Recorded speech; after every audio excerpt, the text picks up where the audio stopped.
শ্রীলঙ্কায় এবারের সফরে দারুণ পারফরমেন্স করে বাংলাদেশ ক্রিকেট দল।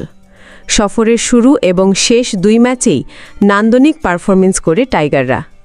সফরের শুরুতে নাজমুল হোসেন শান্তর দুই ইনিংসে জোড়া ১৪৮ ও ১২৫ সেঞ্চুরি আর মুশফিকুর রহিমের ১৬৩ ও ২৯-এর দায়িত্বশীল ব্যাটিংয়ে গল টেস্টে দাপটের সঙ্গে ড্র করে বাংলাদেশ।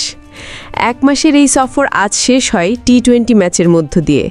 ৩ ম্যাচের শেষ টি-20তে অফ স্পিনার শেখ মেহেদী হাসানের অবিশ্বাস্য বোলিং আর ওপেনার তানজিদ হাসান তামিমের ব্যাটিং তাণ্ডবে ১২০ বলে ১৩৩ রানের টার্গেট তাড়ায় ৮ উইকেটের দাপটে জয় পায় বাংলাদেশ। বুধবার কলম্বোর প্রেমাদাসা স্টেডিয়ামে টস জিতে ব্যাটিংয়ে নেমে শেখ মেহেদীর অফ স্পিনে বিভ্রান্ত হয়ে ২০ ওভারে ৭ উইকেট হারিয়ে ১৩২ রানে ইনিংস গুটায় স্বাগতিক শ্রীলঙ্কা। দলের হয়ে সর্বোচ্চ ৪৬ রান করেন পাথুম নিশাঙ্কা। বাংলাদেশ দলের হয়ে ৪ ওভারে মাত্র ১১ রান খরচ করে ৪ উইকেট শিকার করেন শেখ মেহেদী। এই পারফরমেন্সে দলের জয়ে অবদান রেখে ম্যাচ সেরা হন তিনি। এদিন রান তাড়া করতে নেমে তানজিদ হাসান তামিম ৪৭ বল মোকাবেলা করে ৫টি ছক্কার আর ১টি চারের সাহায্যে ৭৩ রানের অনবদ্য ইনিংস খেলেন।